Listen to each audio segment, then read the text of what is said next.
जिस प्रकार दिन भर वन जंगलों में चरते हुए गोधूली बेला में गाय को अपने बछड़े को मिलने का राग सताता है, कब जाओ उसको मिलूं, ऐसी भावना होती है।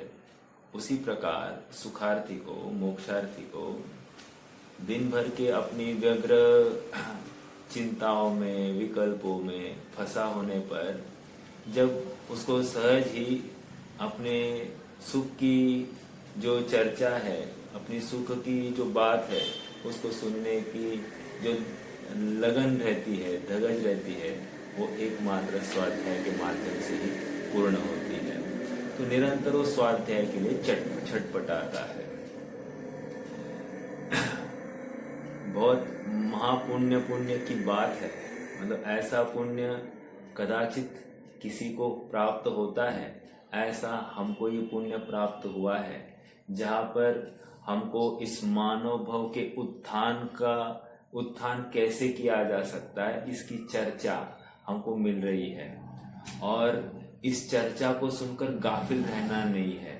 गाफिल रहेंगे तो काम होगा नहीं। इसलिए काम करने के लिए अत्यंत उत्साहपूर्वक हमको अपने इसमें प्रवृत्ति करनी है। अभी थोड़े समय पहले मुझे किसी का फोन आया था, तो मैंने उनको बोला कि आपके पास इतनी सब व्यवस्था करने की ये है, तो आप अपने लिए एकांत रूम क्यों नहीं ढूंढते हैं और उस एकांत रूम में जाकर आप अपना स्वाध्याय क्यों नहीं करते? वहां पर एक टेबल होगा, एक कुर्सी होगी, एक बेड होगा, और आपके स्वाध्याय की जितनी भी बातें होगी, आपकी किताबें होगी, आपके लैपटॉप या कुछ प्रवचन सुनने की कोई विधि होगी, वो ऐसा सब करके आप अपने लिए अलग कमरा बनाओ जहां पर कोई आपको डिस्टर्ब नहीं करे, एकांत के लिए और अपने स्वाध्याय करने के लिए। तो उन्होंने कहा बिल्कुल सही, आप दान देने की अपेक्षा यहाँ पर थोड़ा सा खर्चा कीजिए और ऐसा कोई व्यवस्था कीजिए तो आपको ज्यादा लाभ होगा। आप कहाँ दान देने के पीछे पड़े हो? तो मैं इतनी बात क्यों कर रहा हूँ? बात इसलिए अपने सुख की, मानव भव के उत्थान की। हमारा सारा प्रयोजन इस मनुष्य भव को सार्थक कैसे किया जाए। मैंने कहा अंतिम समय आ रहा है, अंतिम समय में जागृति विशेष होती है। मुझे अच्छे से याद है, जब अपन एग्जाम में पेपर लिखते हैं तो जैसे देखा कि पहला घंटा बजा तो अपना और फास्ट लिखने लगते हैं, दूसरी घंटी बजी तो और फास्ट लिखने लगते हैं, और फिर लास्ट 10 मिनट होते तो और अपना स्पीड तेज हो जाता है। ये तेज हो रहा है, इसका मतलब क्या? उपयोग एकदम शार्प हो रहा है, अपना विषय को प्रस्तुत करने के लिए 100% डेडिकेशन चल रहा है। आप समझ रहे हैं क्या? अब ऐसा ही डेडिकेशन इस मनुष्य भाव में करना है कि जैसे जैसे एक एक घड़ी अपनी निकल जा रही, उतना हम और एक्टिवली और उत्तेजना और पुरुषार्थ पूर्वक अपनी वस्तु की तरफ अपनी दौड़ लगनी चाहिए। होता क्या है? उल्टा हो रहा है। जीव गाफिल होता है, इंद्रियों को लेकर, रोगों को लेकर, बाकी सब शारीरिक शिथिलताओं को लेकर गाफिल होता है, और इसी समय में जागृति महत्वपूर्ण होती है। विषय भोग मिलते हैं, खान पान की व्यवस्था, कुछ भी अनाप शनाप मिल जाता है, जो रस इंद्रिया को अच्छा लगता है उसी में ये संतुष्ट होता है, अनुकूलता को बर्बादी में ढकेल देता है। जागृति का अत्यंत एक मार्मिक प्रसंग अपने सामने खड़ा है। ये पुण्य ने इसको प्रस्तुत किया है। इस पुण्य को ठुकराना समझदारी नहीं होगी। देखो, जब भी हम कोई घर खरीदते हैं तो घर खरीदते उस समय में हम क्या करते हैं? मात्र जाकर पैसा अदा करते और खरीद लेते, ऐसा करते हैं क्या? नहीं। ये सोसाइटी किसकी है? यहाँ पर जैन रहते हैं क्या? अन्यमति है क्या? नॉनवेज खाने वाले हैं क्या? लोगों की विचारधारा कैसी है? सब देखते हैं कि नहीं देखते हैं? अभी थोड़े दिन पहले हमारे यहाँ पर एक ग्रीनफील्ड सोसाइटी है, वहां पर ना किसी 5-7 बिल्डिंग है उस सोसाइटी में, एक लड़की का अपहरण हो गया, लड़के का अपहरण हो गया और उसको मार दिया गया। बस उसकी उस कारण क्या था? उस लड़के के पिता का और इस 15-20 साल के बच्चे का कुछ झगड़ा हो गया था, और इसको लेकर उसने वो गुस्सा ध्यान में रखकर ये किया। अब ऐसी जगह पर कौन जाना चाहेगा भाई? यहाँ पर खूनी लोग रहते हैं, कौन जाना चाहेगा? नहीं जाना चाहेगा। इतनी बात मैं क्यों कर रहा हूं? मतलब इतनी जानकारी हम सब रखते हैं और फिर जाने की चेष्टा करते, बराबर है कि नहीं? वहां घर लेना है कि नहीं लेना है ये विकल्प करते, या वहां पर रहने वाले लोग यहाँ से निकल जाइए या योग्य जगह नहीं आपने रहने के लिए, ऐसा नक्की करते। इतनी चर्चा मेरी क्यों चल रही है? इसलिए चल रही है जब इतनी जानकारी हम एक लौकिक घर लेने के लिए करते हैं तो फिर वहां अपना रहना ठीक होगा कि नहीं होगा ये फिर हम बाद में विचार करते हैं। तो उसी प्रकार मैं जिस विश्व में रहता हूं, जिस लोक में रहता हूं, मेरे आजू बाजू में कौन रहता है, उनका मेरे साथ में कोई संबंध है क्या? वो मेरे कुछ काम के आएंगे क्या? आते हैं तो उनका रोल क्या है, उनका कितना कर्तव्य है, मुझे उनका कुछ करना पड़ता है क्या? मुझे करना पड़ता है तो क्या करना पड़ता है? ये सब जानकारी मुझे रखनी पड़ेगी कि नहीं? ये जानकारी कब रखनी है? जब तक मुझे अपना आत्मा नहीं मिलता है तब तक, अर्थात निज घर मिलता नहीं है मुझे तब तक, एक अच्छा घर मिलता नहीं तब तक ये जानकारी लेनी। जैसे ही घर मिल गया, घर का पता मिल गया, घर का स्वभाव समझ में आया, अब मुझे क्या करना है? अब मुझे एकमात्र अपने घर में निश्चिंतता से बैठना है और अपना घर का आनंद लेना है, राइट? अर्थात जैसे एक बार मुझे मेरी आत्मा की खबर लग गई, आत्मा कैसा है, उसका स्वभाव कैसा है, ये नक्की हो गया। अब मुझे करना क्या है इन बाजू को? मतलब ये सब जितने भी धर्म अधर्म आकाश काल पुद्गल सब होंगे, लेकिन वो है रहने मात्र के लिए है, उनसे मेरा कोई नाता नहीं है। अब मुझे अपने में ही संतोष आ रहा है। ये कब होगा? जब उनकी जानकारी लूं और उनका कितना उपयोग मुझे करना है नहीं करना है ये निश्चित होने के बाद में होगी ये सब बातें। अर्थात आत्मा को समझने के लिए ये सारा उद्यम होता है। जब तक आत्मा समझ में नहीं आता है तब तक इन सबका परिचय अच्छे से करना चाहिए। सब हमारा हो गया जैन सिद्धांत प्रवेशिका में, नहीं हुआ है। अगर होता तो तुम ऐसे भटकते हुए नहीं दिखाई देते। तुम भटक रहे हो इसका मतलब तुम्हारा अभी भी कुछ भी हुआ नहीं है। ओके, इसलिए बारंबार अनेक प्रकार के प्रवचन, अनेक प्रकार के साधर्मियों का संग प्राप्त करके चर्चा करना, उहापोह करना, इसके माध्यम से अपने ज्ञान को समृद्ध करने का प्रयास करना।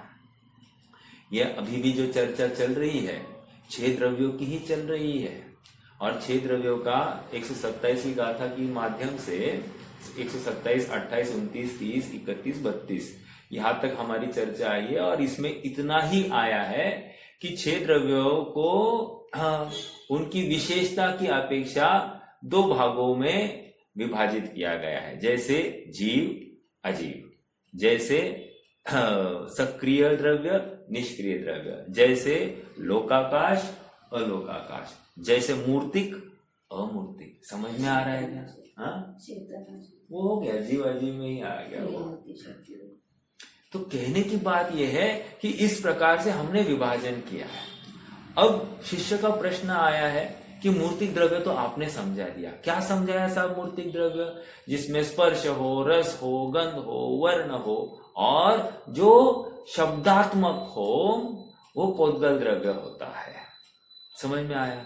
तो इसको जानकारी लेकर हमको क्या लाभ हुआ? हमारा परिकर है ना ये। हाँ, तो परिकर है तो इसकी जानकारी लेकर हमको ये नक्की करना, सर दर्द हो रहा है समझ लेना ये पुद्गल का कार्य हो रहा है। हाँ, गर्मी हो रही समझ लेना ये पुद्गल का कार्य हो रहा है। ठंडी लग रही है समझ लेना पुद्गल का कार्य हो रहा है। शरीर हो गया, रोग हो गया तो समझ लेना ये पुद्गल का कार्य।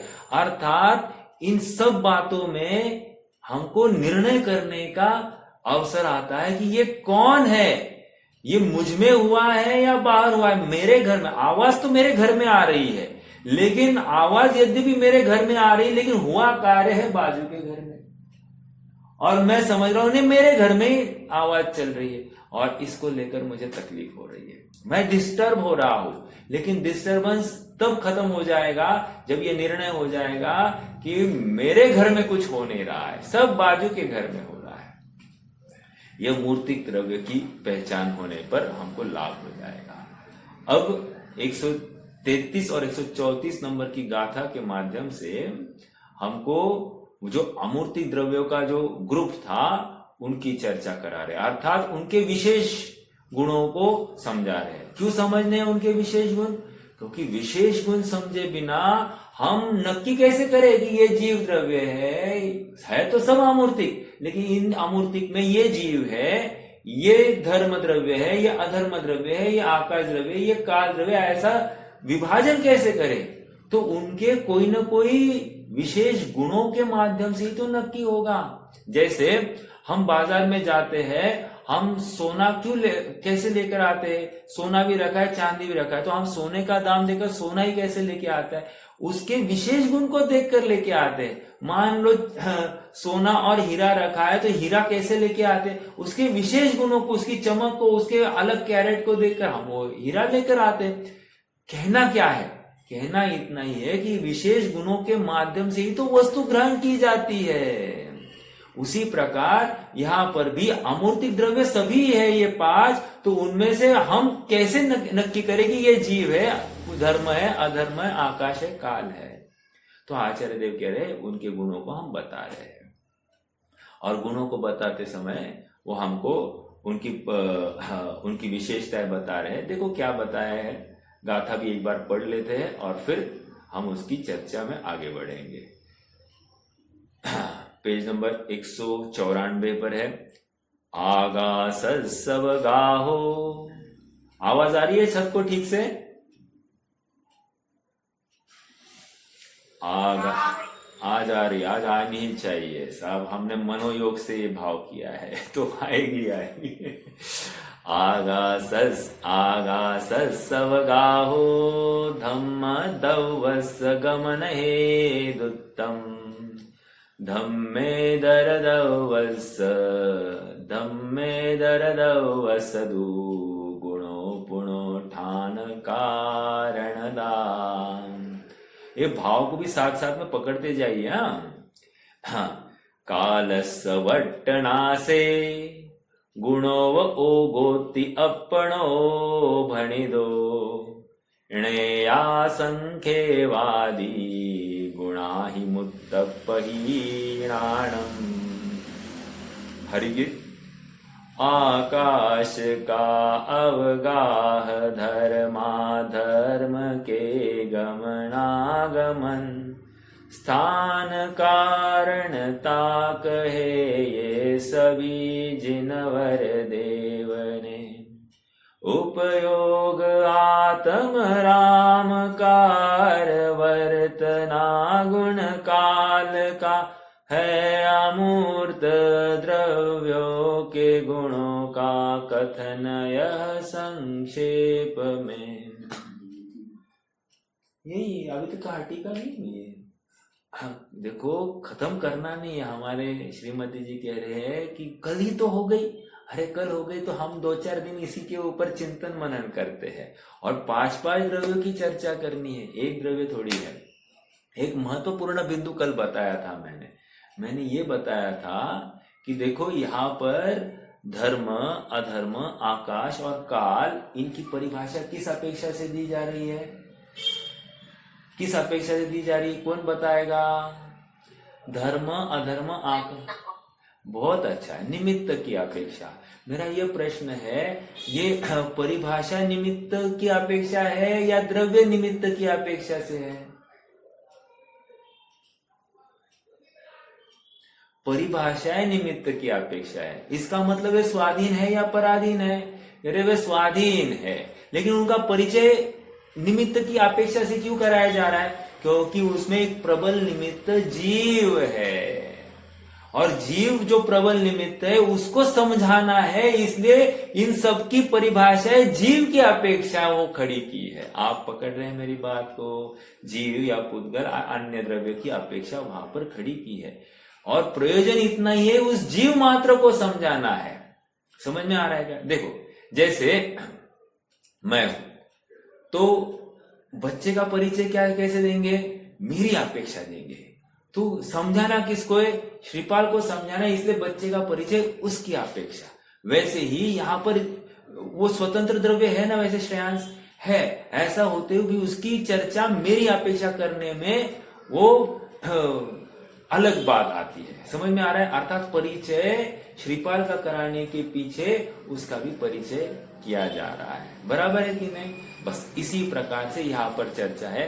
मूल प्रयोजन जीव को समझाना, और इसलिए इन धर्म अधर्म आकाश काल की चर्चा, इनकी परिभाषाएं जीव की अपेक्षा रखती है।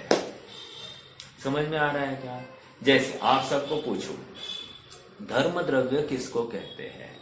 और सुनिए, धर्म द्रव्य की परिभाषा दो अपेक्षा से करनी है, एक निमित्त की अपेक्षा से और एक उपादान की अपेक्षा से।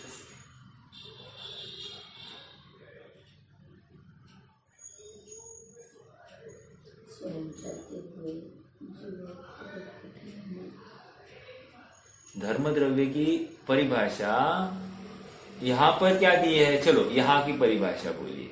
चलो छह ढाला की परिभाषा बोलो, फिर उसके बाद में अपन चर्चा करेंगे।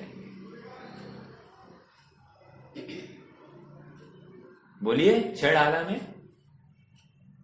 जीव और पुद्गल को चलने में निमित्त बनता है। जीव पुद्गल को चलन सहाई, धर्म द्रव्य अनुरूपी। आ रही बात? ठीक है, अभी यहां पर लगाइए। अब यहां पर भी क्या आई बात? यहां पर क्या कही है बात? देखो ऊपर क्या देखे, आगा अरे धम्म दवस गमन हेतुत्तम। क्या कह रहे यहां पर भी? धम्म दवस गमन हेतुत्तम। गमन में हेतु ये धर्म द्रव्य है। अब प्रश्न ये है, जो गमन में हेतु होता है, गमन में कारण होता है, उसको क्या कह रहे हैं? धर्म द्रव्य। ये कौन सी कथन है? कह रहे ये निमित्त प्रधान कथन है।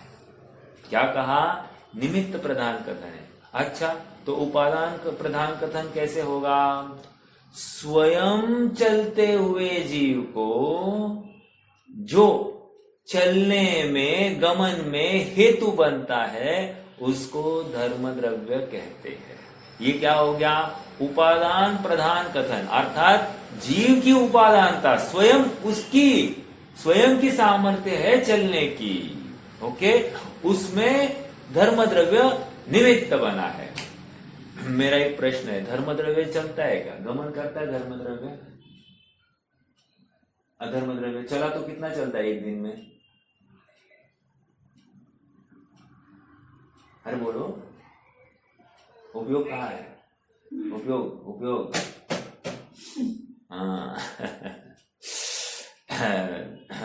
धर्म द्रव्य चलता नहीं, अधर्म द्रव्य चलता नहीं है, और वे चलने में सहाय। जैसे पानी क्या है? पानी, मछली जो है वो पानी के बिना चल नहीं सकती। इसका मतलब पानी चलाता है क्या? नहीं। लेकिन मछली जब भी चलेगी पानी के बिना नहीं चलेगी, और पानी उसको चलाता नहीं। तो स्वयं चलती हुई मछली को जो चलने में सहाय हो, उसको अपन उसका मीडियम कह रहे हैं, राइट? उसी प्रकार ये धर्म द्रव्य, देखो धर्म द्रव्य दिखाई नहीं दे रहा है, अमूर्तिक है। ऐसा होते हुए अनुमान से हमने नक्की किया, देखो जीव यहां से यहां चला है, तो इसके चलने में कोई ना कोई निमित्त बना होगा, और कौन निमित्त बना है? तो ये धर्म द्रव्य है। इसी को यहाँ पे भी तो निमित्त के परक, निमित्त से आया, उपादान तो जीव का है, इसमें कैसे लगाएंगे उपादान? हाँ बराबर है ना, तो परिभाषा जीव को समझाने की ही है। भले ही धर्म द्रव्य को बता रहे हैं, समझाना जीव को है। आप पकड़ रहे मेरी बात? तो स्वयं चलते हुए जीव, अर्थात धर्म द्रव्य ने जबरदस्ती उसको चलाया नहीं है जीव को, ये भी कहना है उसमें। लेकिन धर्म द्रव्य के बिना जीव एक कदम भी नहीं चल सकता है, ये भी समझनी है बात। लेकिन धर्म द्रव्य जबरदस्ती चलाता है, ये भी बात नहीं है। आप पकड़ रहे क्या? अरे वो रोहित भैया को क्या ज्वाइन नहीं हो पा रहे, क्या बात है? बाकी सब ज्वाइन हो गया और उनको कैसे ज्वाइन नहीं हो रहे? नेटवर्क कम होगा, और क्या करे। बाद में सुन लेना, उनको बोल दीजिए रिकॉर्डिंग है अपने पास में, तो कल सुन सकते हैं बाद में। हाँ जी, मैं क्या कह रहा हूं? मैं ये कह रहा हूं कि धर्म द्रव्य की परिभाषा उपादान परक कहना है। मतलब क्या? ये जीव की उपादानता दिखाना है कि जीव स्वतः चल रहा है और तब जाकर धर्म द्रव्य निमित्त बना है। ये निमित्त परक परिभाषा इस प्रकार कही जा रही है। आपको लग रहा है कि धर्म द्रव्य की उपादानगत, मतलब धर्म द्रव्य की उपादानगत परिभाषा हो ही नहीं सकती ना। और देखो धर्म द्रव्य में जीव की अपेक्षा लगाएगी, जीव और पुद्गल को चलने के लिए सहाय, उसका यही काम है क्या? नहीं, धर्म द्रव्य का मूल काम क्या है बोलो? अरे ये मूल काम नहीं ना। बोलो धर्म द्रव्य का मूल काम क्या है?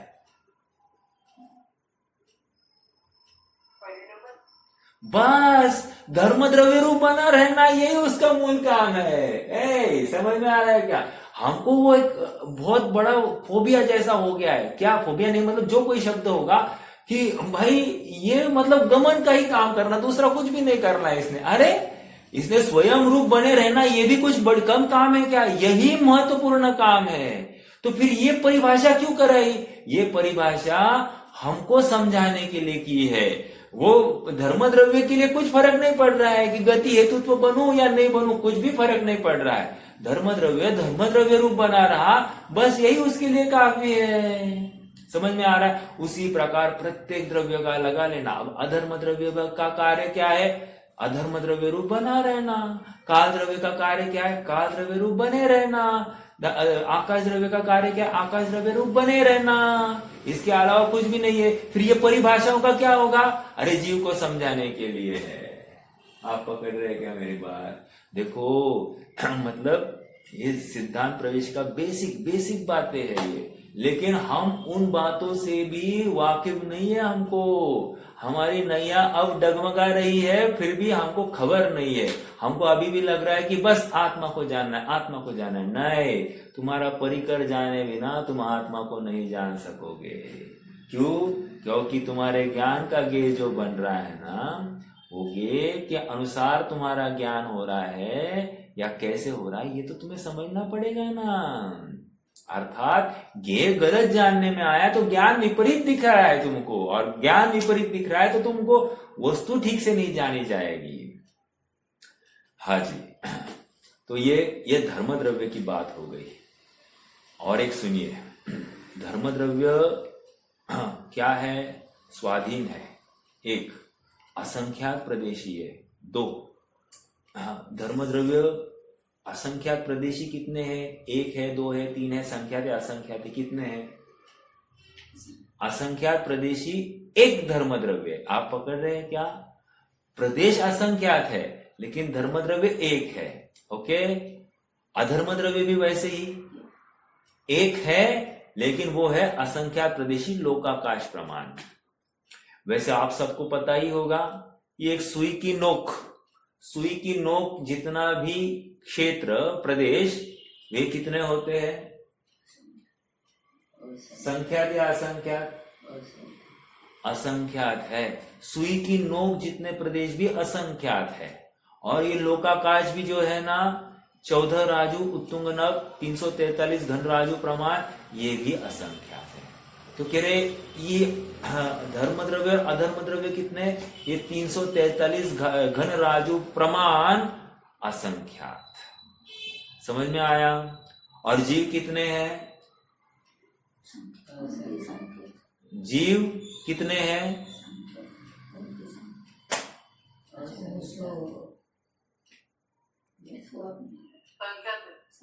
संख्यात।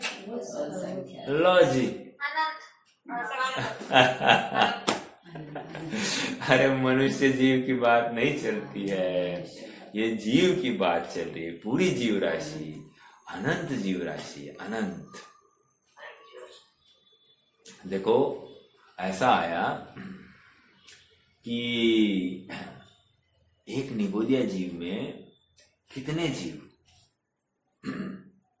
तो कह रहे हैं अनंत काल के जितने सिद्ध हुए हैं ना,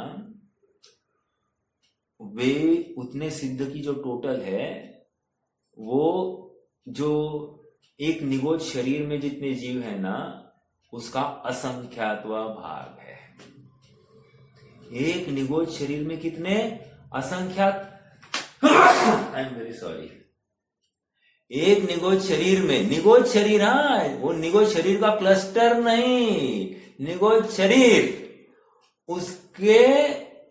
उसमें जितने जीव है ना, उसमें आज तक के जितने सिद्ध हुए वो उसका असंख्यातवा भाग है।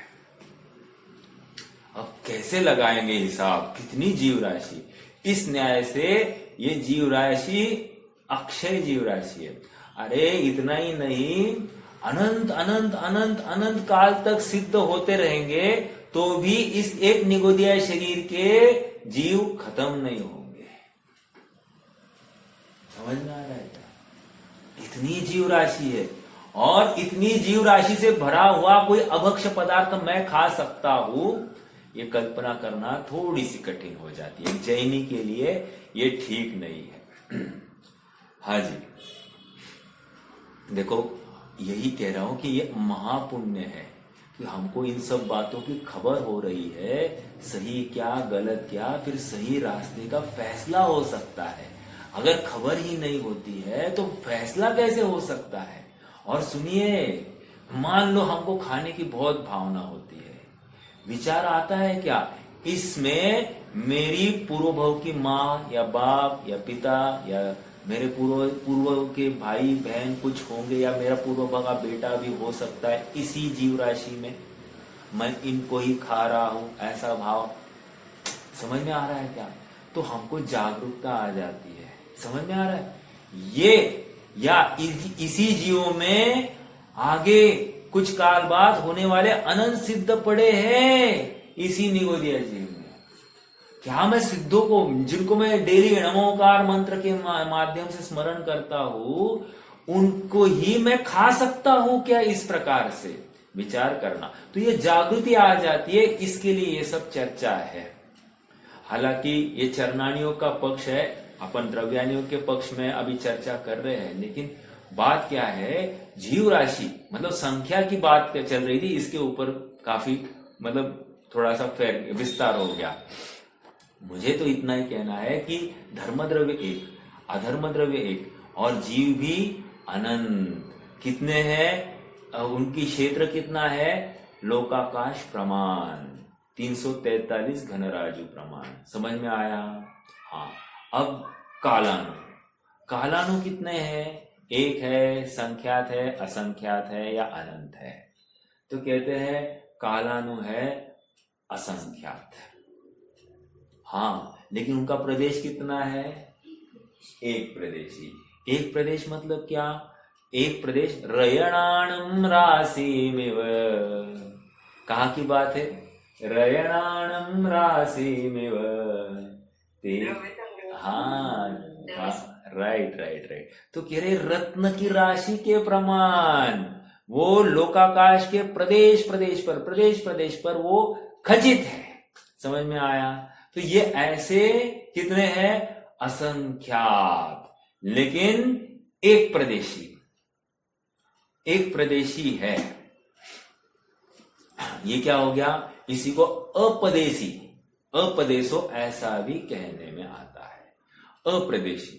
प्रश्न खड़ा किया गया, साहब अप्रदेशी है एक प्रदेशी है तो कहते हैं एक को अपप्रदेशी अर्थात प्रदेश रहित भी कहने में आता है। समझ में आया? एक को नहीं कहने में आ जाता है। जैसे व्याकरण में एक सुप्रसिद्ध कथन है, अनुदरा कन्या। जिस कन्या को उदर है ही नहीं। अब कोई उदर के बिना कोई लड़की हो सकती है क्या? नहीं। ऐसा होते हुए उसको कहना अनुदरा कन्या।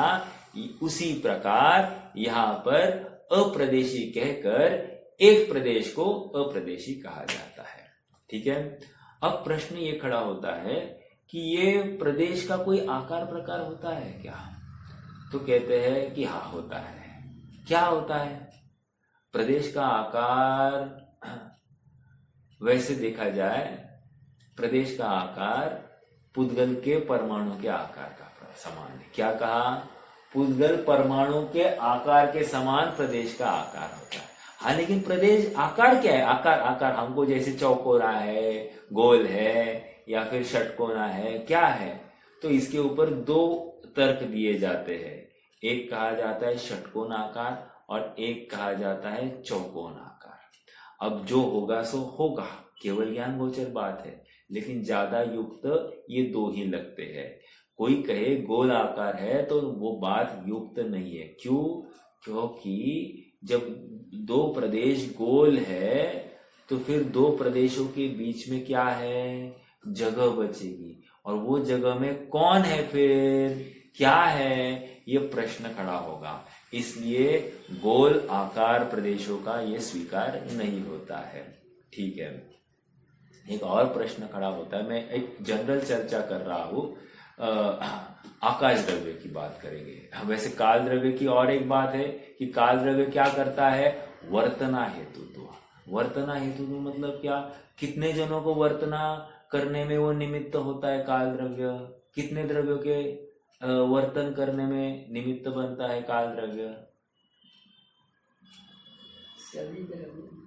सभी द्रव्यों के वर्तन में काल द्रव्य निमित्त हुआ। चलो अगला प्रश्न, धर्म द्रव्य अधर्म द्रव्य कितने द्रव्यों के परिणमन में निमित्त हुआ? धर्म द्रव्य अधर्म द्रव्य कितने द्रव्यों के परिणमन में निमित्त हुआ? जीव और पुद्गल। ये अजीब नहीं बोलना, पुद्गल बोलना। क्या कहा किसी ने?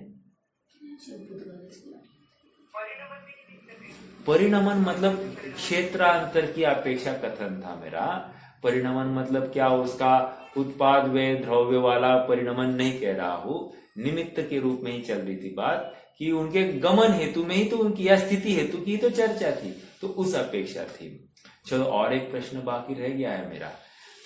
अधर्म द्रव्य की परिभाषा कौन बताएगा? अधर्म एकदम प्रॉपर परिभाषा, सयुक्तिक, जिसमें कोई दोष होना नहीं चाहिए। अर्थात मुझे ऐसा है कि वहां पर उपादान भी चाहिए, जीवगत या पुद्गलगत, एंड निमित्त रूप भी वहां पर एंट्री होनी चाहिए। अधर्म द्रव्य की चाहिए मुझे चर्चा। जीव और पुद्गल को जो निमित्त होता है उससे चलने वाला जीव जब चाहे तब। हाँ चलते हुए जीव और पुद्गल को जब स्वयं ठहरते हैं तो उनके रुकने में या ठहरने में जो निमित्त बनता है उसको अधर्म द्रव्य कहते हैं। चलने वाले तो देखो, और एक बात, चलने वाले जीव और पुद्गल चाहिए। अधर्म द्रव्य इज नॉट ठहरने में निमित्त नहीं। जैसे सिद्ध भगवान अभी वहां पर विराजमान है कि नहीं है? कहां पर विराजमान है? सिद्ध क्षेत्र में है कि नहीं है? हाँ, तो वहां पर उनके ठहरने में कौन निमित्त है? बताओ।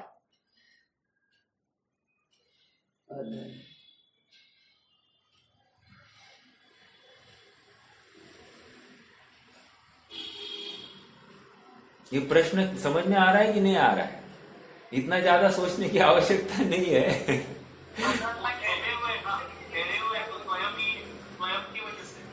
हाँ तो राइट, ठहरे है तो अभी निमित्त नहीं है, तो अधर्म द्रव्य भी कारण नहीं बन रहा है। आप समझ रहे हैं क्या?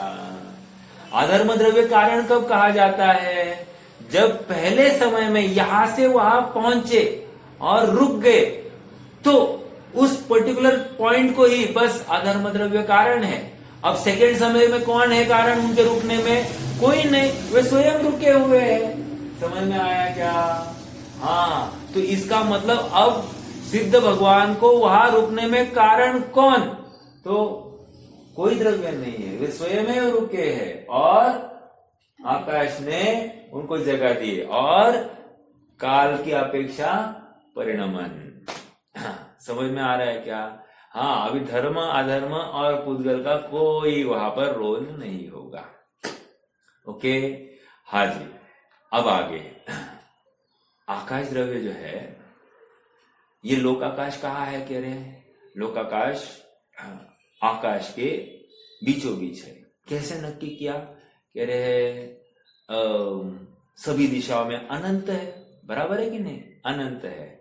अब एक प्रश्न खड़ा किया शंकाकार ने, यदि लोकाकाश अनंत नहीं होता, लिमिटेड होता, अर्थात असंख्यात की ही कैटेगरी तक होता, तो क्या प्रॉब्लम आती? कौन बताएगा?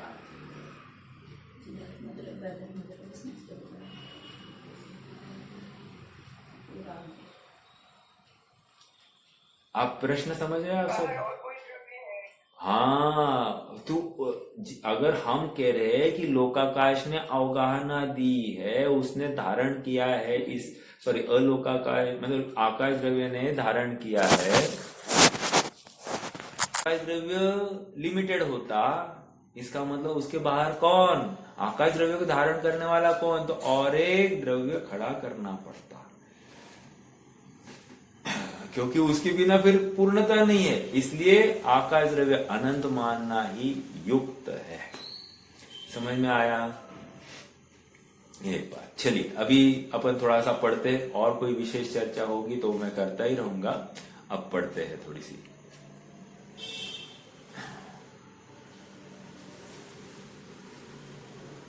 पेज नंबर 195 पर आ गए, आ जाइए। नहीं, अपन ने कल चालू ही नहीं किया था। चलो स्टार्टिंग से ही पढ़ते। आकाश का अवगाह धर्म द्रव्य का 194 पर हुआ।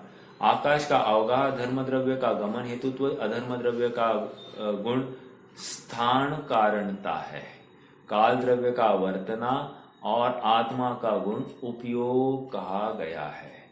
इस प्रकार अमूर्त द्रव्यों के गुण संक्षेप में जानना चाहिए। 2 गाथाओं का भावार्थ हो गया। आगे अब टीका। आचार्य अमृतचंद्र इन गाथाओं के भाव को तत्व प्रदीपिका टीका में इस प्रकार स्पष्ट करते हैं। एक साथ सभी पदार्थों को साधारण अवगाह का हेतुपना आकाश द्रव्य का विशेष गुण है। एक ही साथ सभी गमन परिणामी जीव, अभी देखो, एक ही साथ सभी गमन परिणामी जीव पुद्गल को धारण गमन का हेतुपना धर्म द्रव्य का विशेष गुण है। एक ही साथ सभी स्थान परिणामी जीव पुद्गलों के स्थिर होने का हेतुत्व अधर्म द्रव्य का विशेष गुण है। काल के अतिरिक्त शेष सभी द्रव्यों के प्रति समय के परिणमन का हेतुपना काल द्रव्य का विशेष गुण है और चैतन्य परिणाम जीव का विशेष गुण है। हो गई बात। आगे इस प्रकार अमूर्त द्रव्यों के विशेष गुणों का संक्षिप्त ज्ञान होने पर अमूर्त द्रव्य को जानने के लिंग अर्थात चिन्ह अर्थात साधन अर्थात लक्षण प्राप्त होते हैं। तात्पर्य यह है, हाँ बोलिए। ये काल द्रव्य को काल के अतिरिक्त क्यों लिखा है? काल द्रव्य स्वयं परिणमित कर रहा है, लेकिन वो हेतु थोड़ी है, स्वयं के लिए कारण नहीं है ना, वो स्वयं तो उपादान हो गया, हेतु दूसरे के लिए बन रहा है, राइट। और ये जीव की अपेक्षा चर्चा चल रही है, तो इस अपेक्षा से। और आप अगर तत्वार सूत्र की सूत्र देखोगे तो वर्तना क्या है वो सूत्र, निश्चय काल वर्तना हेतु तो बताया, और फिर परिणाम आदि आदि जो नहीं एक सूत्र है, तो वो बाकी सब व्यवहार काल, हाँ परत्वा परत्वेच, राइट। तो ये बाकी के 4 जो बताए वो वर्तना क्रिया परिणाम परत्वा परत्वेच, ये जो है ये क्या है, ये व्यवहार काल है, और वर्तना ये निश्चय काल है।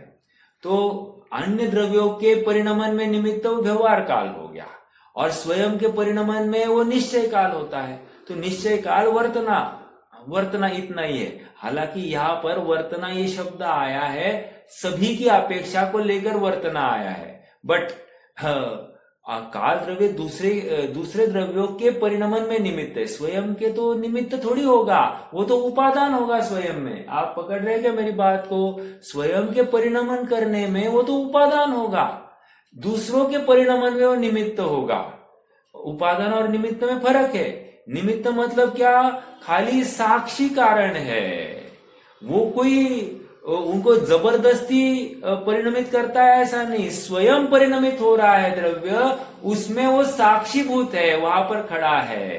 काल द्रव्य ने उनका कुछ नहीं किया है। और इसलिए धर्म, अधर्म, आकाश और काल, इन चारों को निष्क्रिय द्रव्य कहा गया है। समझ में आ रहा है क्या? ये सब निष्क्रिय द्रव्य है। अगर वे जबरदस्ती परिणाम आएंगे तो फिर क्या होगा? वे सक्रिय हो जाएंगे, जो कि बात वस्तु स्वरूप में बैठती नहीं है। ओके, हाँ जी, आगे बढ़ते हैं। हाँ भी। क्या बात है मुकेश भाई, आप बहुत दिन बाद आपने दर्शन दिए हैं। हे अभी आपका उदय। चलिए चलिए, ठीक है। कहने में आपका उदय, बाकी तो प्रमाण ही है। ठीक है, बहुत। चलिए अभी आगे बढ़ेंगे, जब लगेंगे तो अब जोश में लग जाइए। तात्पर्य यह है कि इन विशेष गुणों द्वारा अमूर्त द्रव्य का अस्तित्व ज्ञात होता है, सिद्ध होता है। क्या कहा? इनके माध्यम से क्या हो गया? इनकी हयाती, देखो 2 पॉइंट हो गए हैं।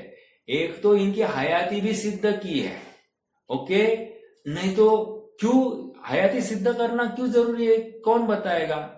ये धर्म, द्रव्य, अधर्म, आकाश, काल है, ये स्वीकार कराना क्यों जरूरी है? तो गमन का कारण कौन? स्थिति का कारण कौन? अवगाहनत्व का कारण कौन? ये सब तो खबर होनी चाहिए ना हमको। नहीं तो हर जगह पर हम क्या कर रहे हैं कि हम स्वयं को ही कर्ता मान रहे हैं, लेकिन वहां कोई ना कोई साधन है, हमको निर्भर किया जा रहा है। इन सब के विशेषणों के मान ये सब है, ये समझाकर हमको निर्भर किया जा रहा है। ओके, हाँ जी, आगे बढ़ते हैं।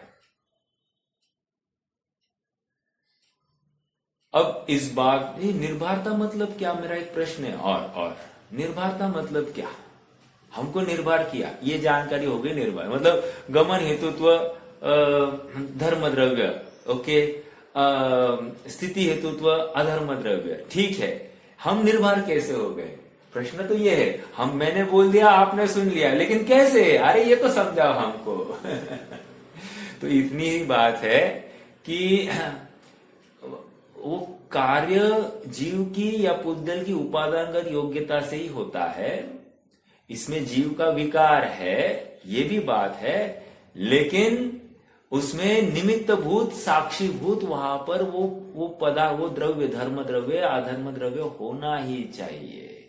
नहीं तो फिर काम ही नहीं होगा। समझ में आ रहा है क्या? अर्थात साक्षीभूत वो पदार्थ होना चाहिए। जैसे वो जो मछली है वो स्वयं गमन कर रही है, लेकिन साक्षीभूत वो पानी का जरिया होना ही चाहिए। पानी नहीं है तो वो चल नहीं सकेगी, मतलब गमन नहीं कर पाएगी वो। उसी प्रकार हमारा और पुद्गल द्रव्य का समझना, स्वयं वो अपना, उसका स्वतंत्र परिणाम है और उसमें वो निमित्त है। वो मीडियम नहीं होती, वो जरिया नहीं होता, तो ये जीव और पुद्गल गमन नहीं कर सकते। ओके, कितनी बड़ी बात है ना। अब ये बात सुनकर हमको क्या लगता है? इसका मतलब धर्म द्रव्य तो करता हो गया। लगता है कि नहीं लगता है? नहीं ना, करता नहीं है, लेकिन उसके बिना काम भी नहीं होता है। इसी को तो निमित्त कहते हैं। इसलिए कल मैंने एक प्रश्न पूछा था, निमित्त का योगदान कितना और उपादान का योगदान कितना? तो निमित्त का भी योगदान 100% और उपादान का योगदान भी 100% है। तो काम किसने किया? अरे फिर से वही प्रश्न है। ये सब दोनों की हयाती में ही कार्य होता है। एक भी नहीं होगा तो काम नहीं होगा। और सुनो, निमित्त की तलाश में जाना नहीं है। इस जीव को या पुद्गल को निमित्त की तलाश में जाना नहीं है। स्वयं उपादान होगा और योग्यता होगी, निमित्त सामने खड़ा मिलेगा। निमित्त सामने खड़ा मिलेगा, तुम्हें जाने की जरूरत नहीं। तो तब तक क्या करो? राह देखो। तब तक तत्व निर्णय होगा। ठीक है, हाँ जी, आगे बढ़ेंगे। अब इस बात को विशेष समझाते हैं। वह एक ही काल में समस्त द्रव्यों के साधारण अवगाह का संपादन अर्थात हेतुपने रूप लिंग आकाश को बतलाता है, क्योंकि शेष द्रव्यों के सर्वगत न होने से उनके यह संभव नहीं है। महत्वपूर्ण बात कह रहे हैं, शेष द्रव्य सर्वगत न होने से। शेष द्रव्य सर्वगत मतलब क्या? सर्वगत मानेंगे तो क्या तकलीफ होगी? शेष द्रव्य सबके प्रदेश अनंत हो जाएंगे। समझ में आ रहा है क्या? अब ये सर्वगत क्यों नहीं है? क्योंकि लिमिटेड है। असंख्यात प्रदेशी लोकाकाश, जीव की बात, अधर्म की बात, धर्म की बात, और काल तो क्या है? एक प्रदेशी। और पुद्गल क्या है? वो पुद्गल का परमाणु भी एक प्रदेशी है। ठीक है, वैसे पूछो, एक प्रदेश पर कितने पुद्गल रह सकते हैं? आपको क्या लगता है?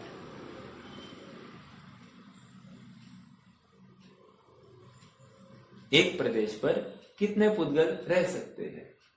कितने मतलब एक पुद्गल रह सकता है, या असंख्यात रह सकते हैं, या फिर अनंत पुद्गल परमाणुओं का स्कंद रह सकता है एक प्रदेश पर? तभी ले सकता है।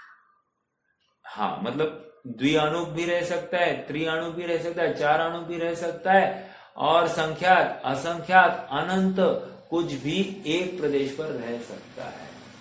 हाँ, अब अगला प्रश्न ये है, यहां पर क्या चर्चा चल रही है? आकाश द्रव्य अवगाहन दे रहा है। मेरा एक प्रश्न है कि अब ये अनंत परमाणुओं का स्कंद एक प्रदेश पर है, इन अनंत परमाणुओं ने एक दूसरे को अवगाहना दी है कि नहीं दी है? एक दूसरे को अवगाहना दी है, बराबर है कि नहीं? तो ये अवगाहनत्व, ये गुण पुद्गल में भी पाया जा रहा है कि नहीं पाया जा रहा है?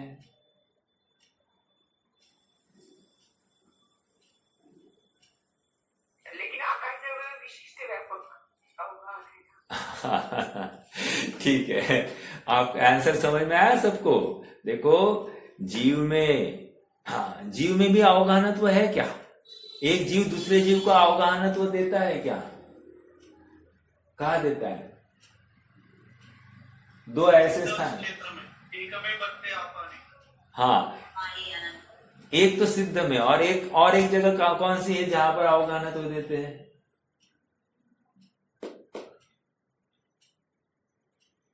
इतना कठिन नहीं है। हाँ, हेडक्वार्टर में तो अवगाहनत्व देना ही पड़ता है। समझ में आ रहा है क्या? वहां पर भी अवगाहनत्व है, वहां पर भी अवगाहनत्व है, दोनों में अवगाहनत्व एकदम पूरे वहां पर यूज हो रहा है। कहने की बात यह है कि जीव भी अवगाहन करता है, एक दूसरे को अवगाहना देता है, जगह देता है। जब जीव दे रहा है और पुद्गल भी दे रहे हैं, ये है तो अवगाहनत्व, ये गुण जीव में भी पाया जा रहा है, पुद्गल में भी पाया जा रहा है, और इसको आकाश द्रव्य का विशेष गुण कहा जा रहा है। कारण क्या है? जब ये भी अवगाहन, क्योंकि विशेष गुण क्या होता है? अन्य किसी द्रव्य में नहीं पाया जाना चाहिए, लेकिन ये जीव में भी पाया गया, अजीव में भी पाया गया। अजीव मतलब पुद्गल में पाया गया, तो आकाश द्रव्य का विशेष गुण क्यों हुआ? इतने मात्र के लिए कि आकाश द्रव्य ने सबको अवगाहन दिया है, सबसे बड़ा होकर उसमें ही सब तिष्ठ थे, इसलिए उसको अवगाहनत्व दिया है। समझ में आया है क्या? बस इतनी सी बात है। आकाश द्रव्य सबसे बड़ा, इस कारण से उसको अवगाहनत्व की विशेषता वहां पर आ जाती है। यद्यपि एक जीव दूसरे जीव को अवगाहना देता है, एक पुद्गल दूसरे पुद्गल को अवगाहना देता है, ऐसा होते हुए भी आकाश द्रव्य का विशेष गुण अवगाहनत्व। ओके, हाँ जी, ये बात हो गई। आगे बढ़ते हैं। वहां एक ही काल में हो गया ना, ये एक ही काल में समस्त द्रव्यों के साधारण अवगाह का संपादन अर्थात हेतुपना लिंग आकाश को बतलाता है, क्योंकि शेष द्रव्यों के सर्वगत न होने से, आगे क्या हुआ बात, आकाश द्रव्य ही सर्वगत है, इसलिए आकाश द्रव्य ही अवगाहना दे सकता है। ओके, हाँ, छुटपुट अवगाहना ये आपस में दे दे, इसको कोई विरोध नहीं है, लेकिन मूल अवगाहनत्व सबको समाये रखने की बात यहां पर आकाश द्रव्य में है। हाँ, इसी प्रकार एक ही काल में गति परिणत समस्त जीव और पुद्गल को, शब्दों के ऊपर गौर करना, ऊपर क्या किया, समस्त द्रव्यों को अवगाह दिया, समस्त मतलब पांचों को। अब यहां पर क्या कह रहे हैं, किसी एक काल में गति परिणत समस्त जीव और पुद्गल, ओनली टू, ओके, को लोक तक गमन का हेतुपना धर्म द्रव्य को बतलाता है, क्योंकि काल और पुद्गल अप्रदेशी है। काल और पुद्गल अप्रदेशी है, इसलिए उनके यह संभव नहीं है। क्या संभव नहीं है, गति हेतुत्व इन दोनों के संभव नहीं है। अभी तर्क दे रहे हैं, तर्क, गति हेतुत्व धर्म द्रव्य का ही क्यों बता रहे हो आप, कह रहे हैं काल और पुद्गल अप्रदेशी, अर्थात एक एक प्रदेश वाले हैं, और जीव एक स्थान से साथ साथ राज्य चला जाता है, तो वहां पर जब ये छोटे, इतने छोटे हैं, एक प्रदेशी है काल द्रव्य और पुद्गल द्रव्य, तो फिर ये कैसे गमन में सहकारी होंगे, तो काल द्रव्य और पुद्गल द्रव्य तो गमन में सहकारी नहीं हो सकते। ओके, अब क्या कौन बचा, अभी देखो, हाँ, क्योंकि काल और पुद्गल अप्रदेश है, इसलिए उनके यह संभव नहीं। क्या संभव नहीं, गति परिणमनता। ओके, अब जीव समुद्घात को छोड़कर अन्यत्र लोक के असंख्यात्वे भाग मात्र है। अब एक महत्वपूर्ण शब्द डाला इन्होंने, समुद्घात को छोड़कर। समुद्घात के काल में क्या है, असंख्यात प्रदेशी हो गया है, ठीक है, लेकिन उस काल को छोड़ दीजिए, अन्य काल में जीव कितना है, कह रहे असंख्यात है लेकिन छोटा है, समझ में आ रहा है क्या, उस असंख्यात का असंख्यातवा भाग है, असंख्यात लोकाकाश प्रमाण का असंख्यातवा भाग है, इसलिए क्या है, इसलिए उसको भी गति हेतुत्व ये संज्ञा दी नहीं जा सकती। अब कितने द्रव्यों को हटाया, काल द्रव्य को हटाया, पुद्गल द्रव्य को हटाया, जीव द्रव्य को हटाया, अधर्म द्रव्य ऑलरेडी हटा हुआ है, क्योंकि बराबर विरुद्ध कार्य कर रहा है, इसलिए अधर्म द्रव्य तो कुछ काम का नहीं है, राइट। हाँ देखो कहा गए भाई, हाँ, इसलिए उसको भी यह संभव नहीं है। लोक आलोक की सीमा अचलित होने से आकाश द्रव्य को यह संभव नहीं है। क्या आकाश द्रव्य क्या संभव नहीं है, गति हेतुत्व। अगर आकाश द्रव्य का गुण गति हेतुत्व मानते तो क्या तकलीफ होती, बोलो। स्थिरता नहीं होती भैया, स्थिरता नहीं, कहा स्थिरता नहीं होती वस्तु को या विश्व लोक को स्थिरता नहीं प्राप्त। नहीं, ये तो ठीक है एक आंसर, बट अब वर्तमान परिप्रेक्ष्य में गति हेतुत्व की अपेक्षा से बात कीजिए आप।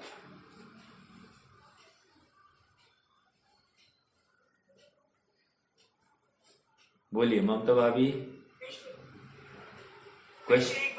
क्वेश्चन ये है कि आकाश द्रव्य में गति हेतुत्व मानते तो क्या तकलीफ आती, प्रश्न ये है।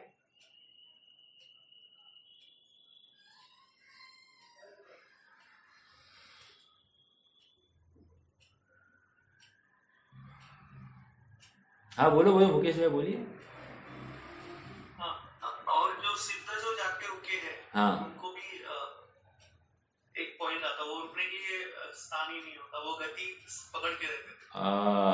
अर्थात मंडलिक मत की सिद्धि हो जाती। मंडलिक मत क्या मानता है, ये जाते रहता है, ऊपर ही ऊपर चलते रहता है, तो सिद्ध रुकता नहीं। एक बात तो ये हो गई, मात्र सिद्ध नहीं रुकेगा फिर, अरे जीव अजीव भी जाएंगे ना फिर बाहर, समझ में आ रहा है क्या। जो लोकाकाश प्रमाण तक ही गए हैं वो भी बाहर जा सकते हैं, आप समझ रहे हैं क्या। तो ये हो नहीं रहा है, इसलिए वो वो उसका भी विशेष गुण नहीं है। ठीक है, ओके। तो लोक आलोक की सीमा अचलित होने से आकाश को यह संभव नहीं है, और विरुद्ध कार्य का हेतु होने से अधर्म द्रव्य को यह संभव नहीं। कितने तर्क दिए, न्याय से ये कैसे सिद्ध कर रहे हैं कि अन्यथा अनुपपत्ति। समझ में आ रहा है कि अन्यथा अनुपपत्ति मतलब क्या? अन्य किसी से यह संभव नहीं है, इसलिए धर्म द्रव्य से ही यह संभव है। बाकी कोई कर नहीं सकता है, इसलिए एक ही ये धर्म द्रव्य कर सकता है। अन्यथा अनुपपत्ति, इसको न्याय की भाषा में अन्यथा अनुपपत्ति कहते हैं। समझ में आया? हाँ, मतलब कोई ये कर नहीं सकता, इसलिए सिद्ध हो गया कि ये धर्म द्रव्य ही कर सकता है। इसको न्याय कहते हैं। मतलब डायरेक्ट प्रमाण नहीं ना दे पा रहे, क्योंकि अमूर्तिक, याद रखना, अमूर्तिक द्रव्य है। अमूर्तिक द्रव्य को सिद्ध करने में बहुत दम लगता है। एक तो दिखाई नहीं दे रहा है, अनुमान का विषय है, और अनुमान को बराबर उसी न्याय के परिप्रेक्ष्य में रखकर ही हमको उसको सिद्ध करना है। तो ये बहुत बड़ा स्किल है, और इस स्किल को अपने सामने पेश किया है। मतलब मजा आ रहा है कि नहीं आप सबको? मुझे मालूम नहीं, मुझे तो आ रहा है। ठीक है, देखो समय तो हो गया है वैसे। संभव नहीं विरुद्ध कार्य। इस प्रकार एक ही काल में स्थिति परिणत समस्त जीव पुद्गल को लोक तक स्थिति का हेतुपना अधर्म द्रव्य को बतलाया है। क्योंकि काल, अभी ये फिर से उल्टा लगाएंगे। अब ऊपर जो कहा ना धर्म द्रव्य के लिए, उसका एकदम सेम टू सेम काल और पुद्गल को एक प्रदेशी होने से वो करेंगे नहीं। ओके, जीव समुद्घात के छोड़कर अन्यत्र काल में असंख्यात भाग मात्र, इसलिए उसके भी यह संभव नहीं है। और लोक और आलोक की सीमा अचलित होने से आकाश के यह संभव नहीं है, और विरुद्ध कार्य का हेतु होने से धर्म द्रव्य का यह संभव नहीं है। सेम टू सेम चर्चा है कि नहीं ऊपर की नीचे? जिसको ऊपर की भाषा आ गई ना, उसको अधर्म द्रव्य का कार्य भी इमीडिएटली वो समझ जाएगा। ओके, ये धर्म और अधर्म द्रव्य की चर्चा आ गई। आकाश का भी थोड़ी चर्चा की। कल अपन और विशेष चर्चा जैसे योग्य संभव होगी वो करेंगे। आज के लिए रुकते हैं।